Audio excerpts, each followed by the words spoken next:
Hey everyone, welcome to another episode of Huddle Up with Gus. I'm your host, former NFL quarterback Gus Frerotte, and welcome to the new 1631 Digital News Studio.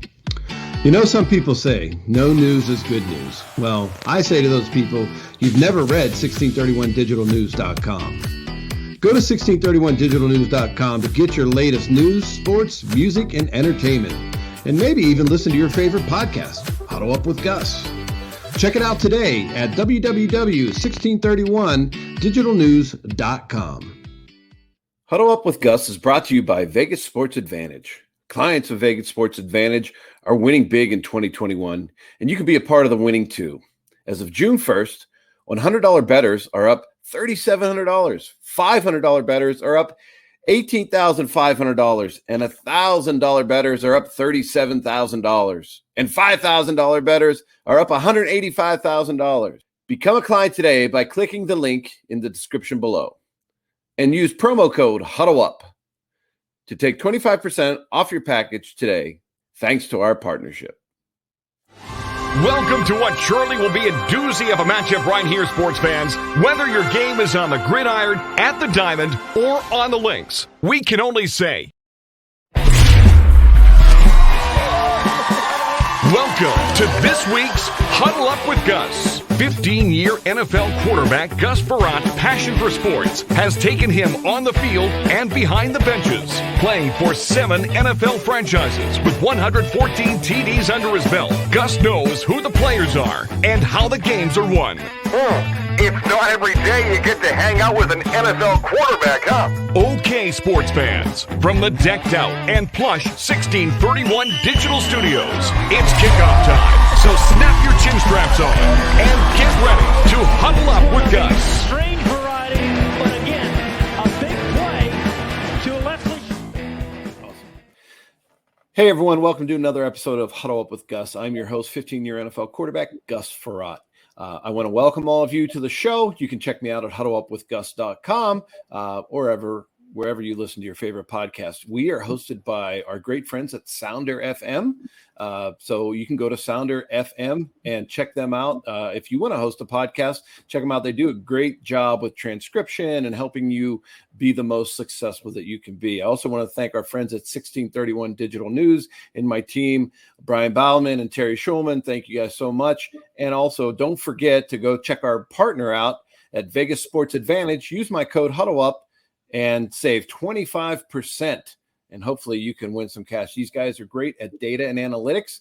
They're going to give you the best odds of winning on whatever team you want to pick or players. So go to Vegas Sports Advantage, put in my code HUDDLEUP and save 25%. Today, we're joined by a great guest. I'm looking very forward to talking with her because she wrote a few books with the late, great Kobe Bryant, and we dearly miss him, and we thank him for everything he did for sports in our country and around the world.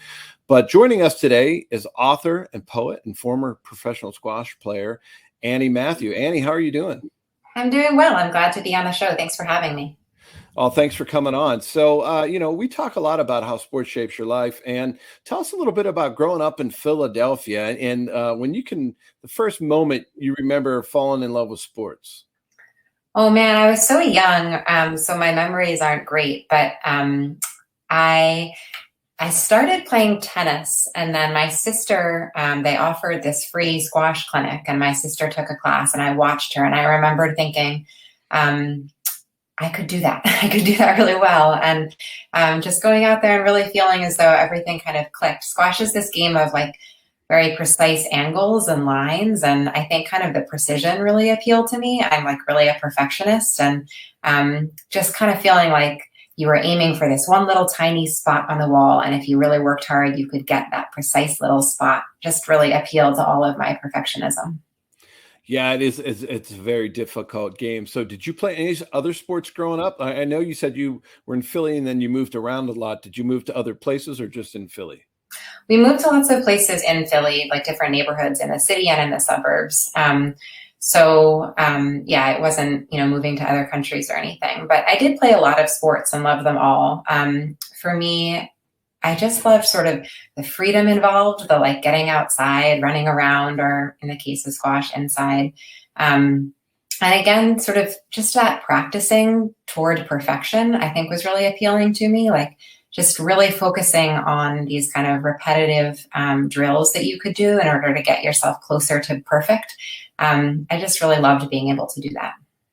Yeah, squash is a game that like every little hit matters. And it's, with racquetball, I felt like anybody could just go in and play because the ball's going to bounce, it's going to come back to you at some point. Now, obviously, if you're good, you're going to get wore out, and that person will stand in the middle of the court and you'll be running around like a chicken with your head cut off. But I found squash to be, it's very taxing. It's the same way, but it's like you said, it's so much more precise, and you have to be so much more accurate to score in that game. Yeah. And you have to be so focused on kind of every little detail, which is something I used to talk with Kobe about a lot when we were working on the descriptions of tennis in the legacy books. Just like you have to be hearing everything in order to be precise. You have to like hear the way the ball hits the strings or hear the way your foot hits the ground. And of course, you have to be seeing everything. You have to be kind of feeling all the precise angles of your wrists and your feet and your shoulders. And it just requires so much presence, I think, in a way that has helped me. I think, it helped me in sports, but it's helped me in my writing, certainly, and I think in other areas of my life. So you go to high school. Where did you go to high school? I went to a high school. Well, actually, I went to a few different schools because my mom taught. She was a teacher at private schools, and so I would sort of go to the different schools where she taught. Oh, okay. And so then you go to college, and what did you study in college? Were you in journalism? Were you in creative writing? What was your major in college? It was English literature. So I did a lot of reading books from poetry in the 17th century to contemporary novels. Wow. So are you a voracious reader? Yeah, I am a voracious reader. I would say from the time I was a little kid, playing sports and reading were kind of my two big loves. Yeah, that would be kind of what you have to. We just spoke with on another show an author, Keith Hirschland, and he talked about, I said, how do you write? Like he had this great career in sports, and then he became a writer, and he's written 5 books now. And I said, where does the writing come from? And he said, well, I just started to write journaling. And then he said the other key component is reading. You have to read a lot to learn how to write really well. Mm-hmm. Yeah, I think that's really true. And something that really inspired me about Kobe, working with him, he was just a voracious reader. He had read like every single children's book, every single fairy tale, every single middle grade book. There wasn't a middle grade book that he hadn't read in order to prepare for writing this series, which, I just found very inspiring. So the first book you wrote with Kobe, Legacy and the Queen, led to obviously the second book, Legacy and the Double. So tell us a little bit about this book and writing it with Kobe and why you took this role on. Yeah, I think I took the role on in part just because it was so thrilling to, in the middle of a Tuesday morning, get a phone call from Kobe Bryant saying he had this fully formed idea about a middle grade book that combined elements of fairy tale and sports in order to inspire young athletes. It was like such a wild, thrilling, exciting idea to me. So I think I took it on like in that spirit at first, but the more I worked with him, the more excited about the project I felt. He had these really clear ideas about how he wanted to inspire kids to be better versions of themselves, greater versions of themselves. And I felt kind of inspired by them also. So I hope a lot of kids will read them because I think they're full of great ideas. Yeah, because am I mistaken? Was Kobe from Philly too? Yeah, he was from Philly too. And actually, when I was living on the main line, he was going to Lower Merion, which was nearby. So I remember, I never knew him, but he was a presence in my life even then. Yeah. So are you a big sports fan? I feel like I can't claim to be that big of a sports fan. My husband is a very big sports fan, so I know what being a real sports fan is like, and I am nowhere close to that, but I do love watching sports. So I would say that's where I stand. Yeah, but you're knowledgeable. Like you knew about Kobe and you knew his story and everything about him, right? Yeah. And I like watching basketball particularly, so I certainly watched him play many brilliant games. Yeah, so that had to be pretty exciting. And How long was the first conversation? Did he kind of just lay it out what he wanted to do first? Did he just say, "Are you interested?" How'd that go? Yeah, it was sort of an amazing conversation. It took like a little while for me to believe that it was actually Kobe Bryant, because I was like, why would Kobe Bryant be calling me on a Tuesday? But it was actually sort of a long conversation. He had read under a different name, I had written novels, and he had read my novels, and just in like a very kind way wanted to talk to me about them first. So we talked about my novels, and then he proposed this idea, which again was like really fully formed. He had developed all the characters himself and had storylines for them, and just also, I mean, beyond just the characters and the storylines, he had imagined the entire universe of them. He had names for the countries and names for the different rulers, and he had developed a whole political system. And it's just really, truly incredible how much detail and how much work he had put into developing this entire fantastical world. So that first conversation, did he explain this all to you? Yeah, he did, kind of. I think it lasted a couple hours, and wow, he explained it all to me. And then he sent me some documents. He had outlines and descriptions of the various facets of the world. And I mean, I think really fascinating ideas for sort of politically how it worked. He wanted it to represent kind of the flaws with our current democracy and how fractious it is. And he had and the inequities also that he felt were sort of glaring. And he had sort of laid out this entire political system that was kind of an allegory for our contemporary system, but, done at a slant. And it was pretty incredible.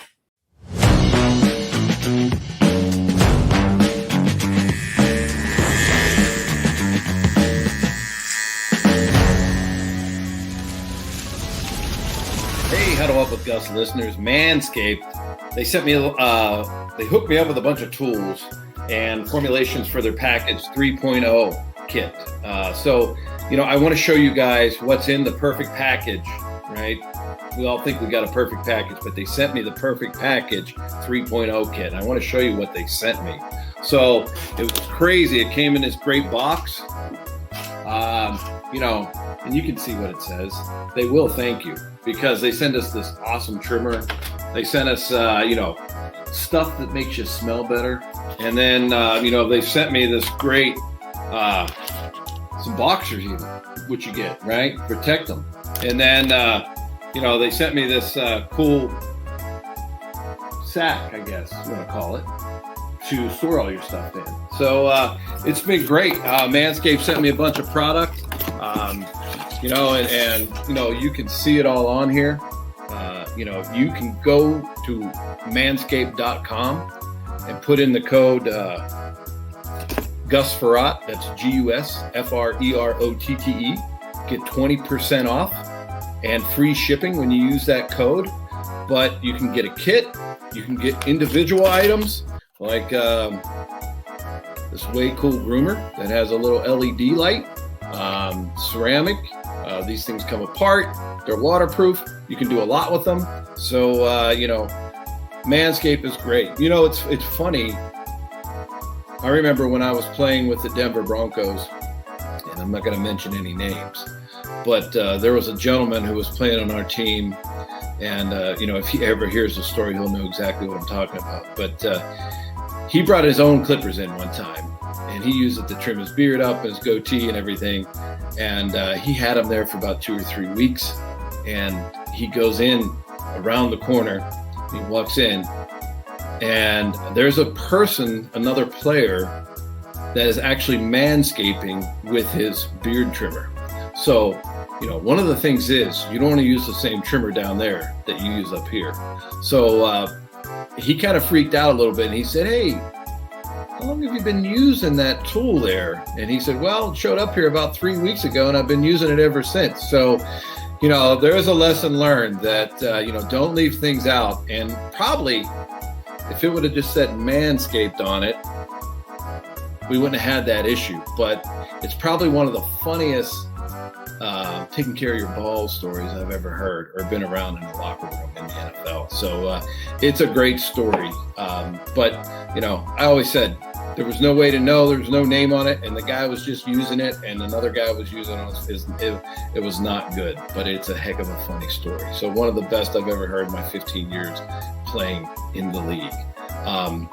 But, you know, there's so many great things about Manscaped and what they're doing because, guys, you got to take care of yourself. Even though I got gray hair and getting older, but you still have to maintain some sort of grooming, right? And so, you know, we all work out. For me, I like working in my yard, doing those things now that I'm retired, getting a little sweat on and everything. You want to smell good. You know, you got to take care of yourself. They got some great products. You know, this one, a little ball deodorant. We all need that here and there. After, you know, working in the yard, taking a hike, doing a walk, whatever you do. It's a great thing, but there's so many great products. I want to thank Manscaped for sending them to me. The Lawnmower 3.0, obviously you can use it anywhere in your body, but I'm sure you guys have all seen the commercials. But this is one just letting you know that the Lawnmower 3.0 comes with the perfect kit. You can buy the lawnmower by itself. You can buy all these products individually. They even sent me this wonderful shirt. You can see the back. Your balls will thank you. And then here's the front. So it's an awesome shirt. They have great gear. And you know what? Sometimes you can just sit back, take care of your balls a little bit, and read the paper. So I think Manscaped even has their own daily news, so which is great. So don't forget that you can go to the code Gus Frerotte, and that's GUSFREROTTE, and you can save 20% on any products. The perfect package gift set, and you know, you can save 20% and get free shipping. So use the code Gus Frerotte, GUSFREROTTE. Hey, everybody spells my name wrong. They even spelled it wrong in the back of my Pro Bowl jersey. So, you know, I gotta help you guys out. So don't forget how important it is that you use these products. Take care of yourself down below and have some fun, right? There's nothing closer to you than your little buddies. So use the lawnmower, use the code Gus Frerotte, save 20% and get free shipping, and order some great Manscaped products.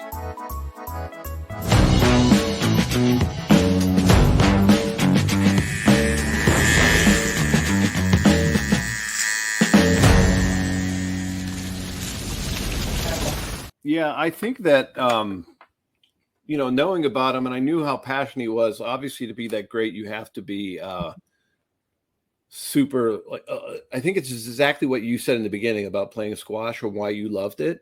Is, you know, it was accuracy, it was at precision, it was at working hard to get to that one little spot and understanding.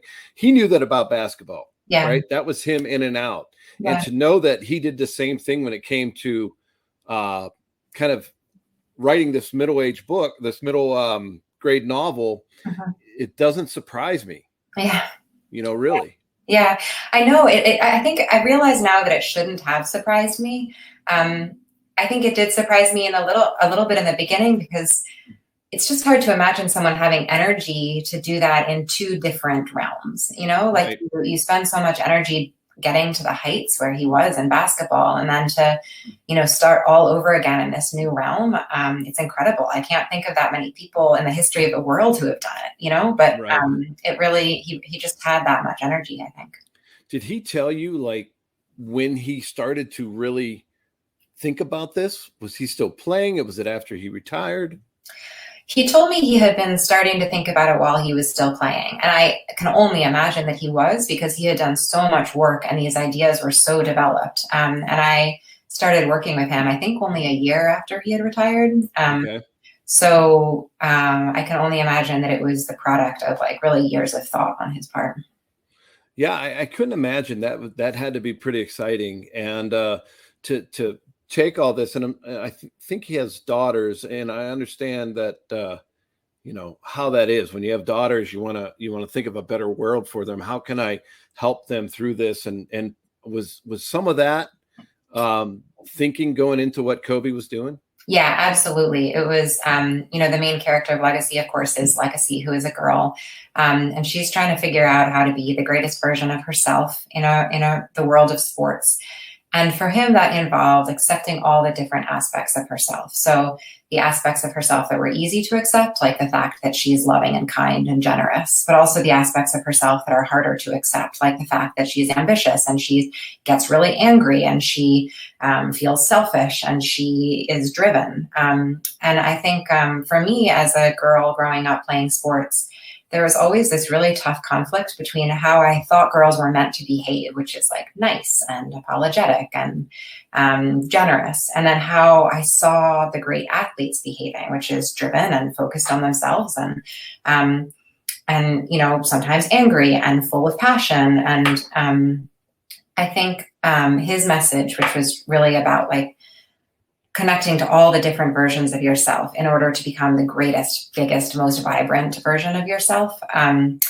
It just really moved me as a person who had had those experiences growing up playing sports. And I felt like it was really important.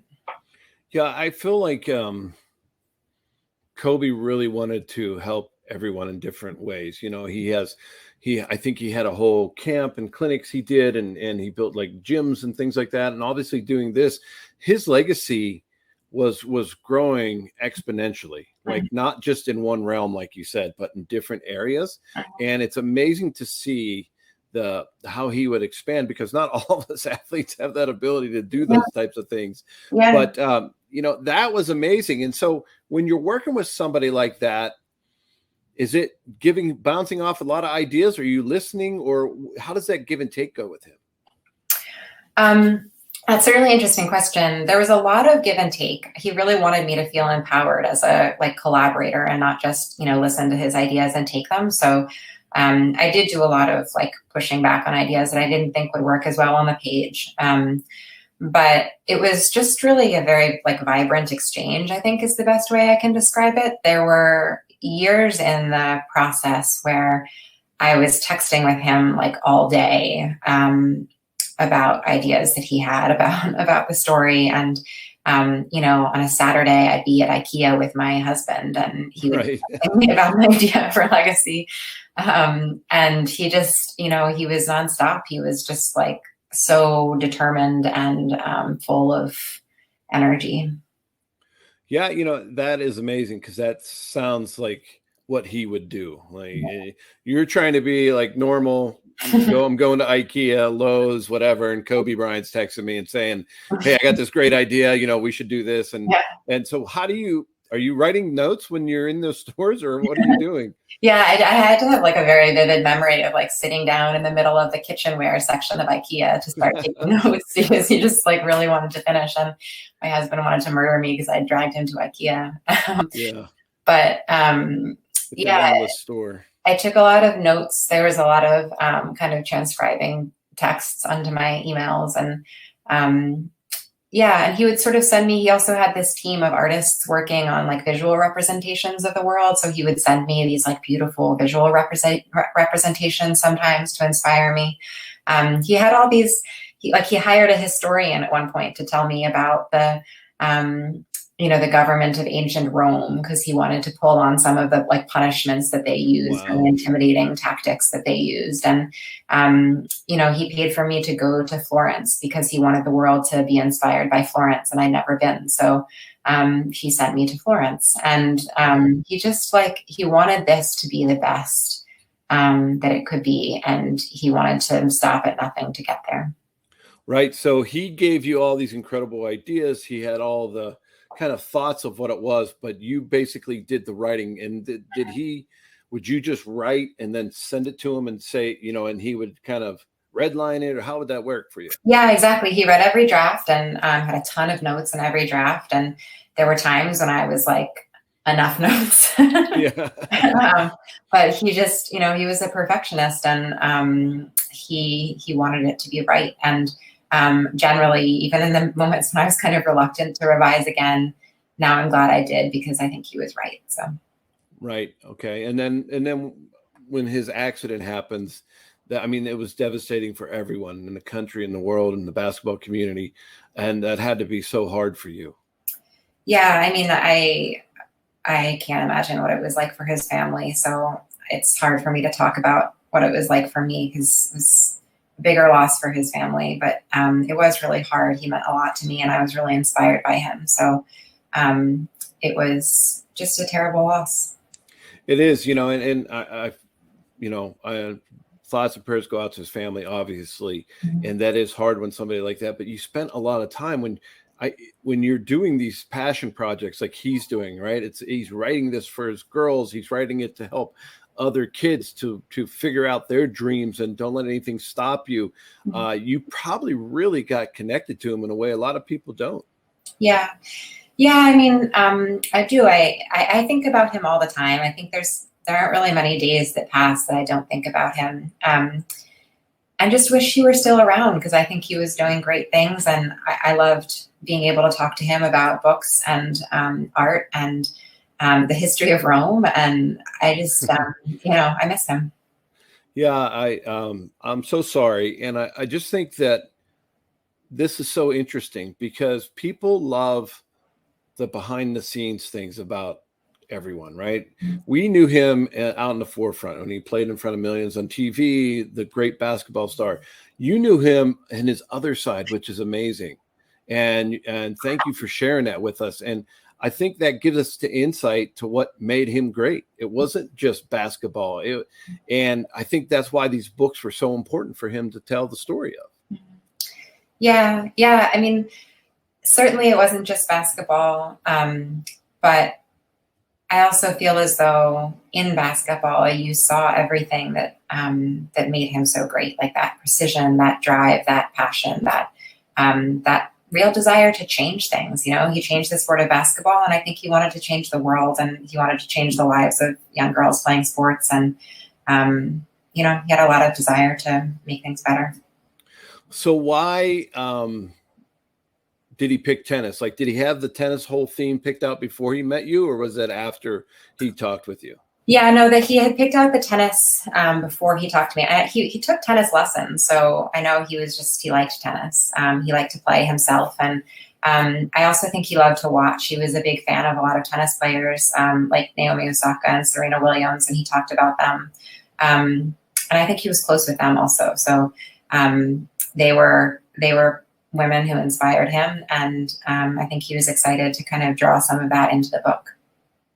Yeah, it's interesting to me that tennis is something that he chose because he played a team sport, but basketball is also individual. I mean, obviously he's one of the greatest individual players, but basketball is a big team sport where tennis is more very individual, right? You're out there, it's kind of like squash, where you're that's you and yourself, and you're battling. You don't have something goes wrong. I don't have that trust or that I can't lean on that teammate. Yeah, right? It's all you. And so it's interesting that he picked tennis. Yeah, I do think it's really interesting for that reason. I never actually asked him. Now I wish I had why tennis as opposed to any other sport. He was excited about it, and so it seemed natural. But I wish I'd asked. Yeah. So then, at the time of his accident, were you guys finished with Legacy in the double? No, which is a real sadness for me. I wish he had gotten to see the final version. And in fact, I had handed into him a version that he didn't love. So that's really sad to me. Like that I really revised it according to his notes, and I'm really, really proud of how it ended up. And I wish he had gotten to see the final version because I think he would have been proud too. Yeah, it had to be so hard for you to finish that and finish that book. So how close were you with his wife also? Because obviously they were very close. We're very close family. Mm-hmm. I never got to get very close with her. I mostly corresponded with Kobe on the phone or via text. We talked or texted almost every day for a couple of years, but I never got to in person meet Vanessa, which is sad to me because she seems like an incredible person. Right. So, I mean, this is just great because of the legacy that he wanted to create is incredible. I will also try to start a podcast about legacy and why people have a legacy and how did they start it. Everyone has it for a different reason. And to know this about Kobe, it just expands his legacy even more. It's incredible. Yeah, I do. I think it's wild and incredible, and I wish lots of people knew about this.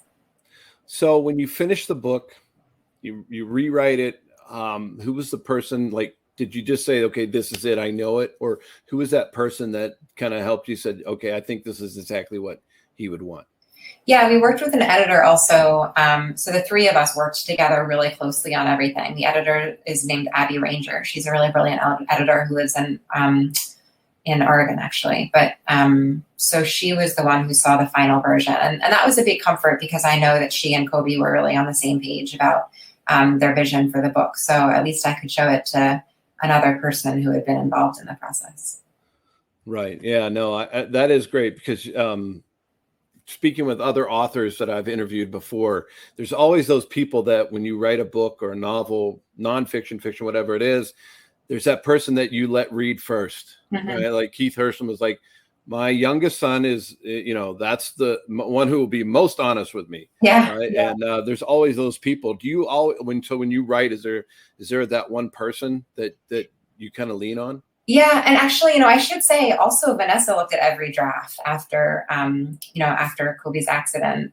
She looked at every draft and was an incredibly engaged and helpful reader. She had, and she was doing a million things at the same time, but she would give these as detailed as Kobe. So I do feel like two sort of equally, precise and perfection-oriented people must have found each other in that couple, because she was really an incredible reader.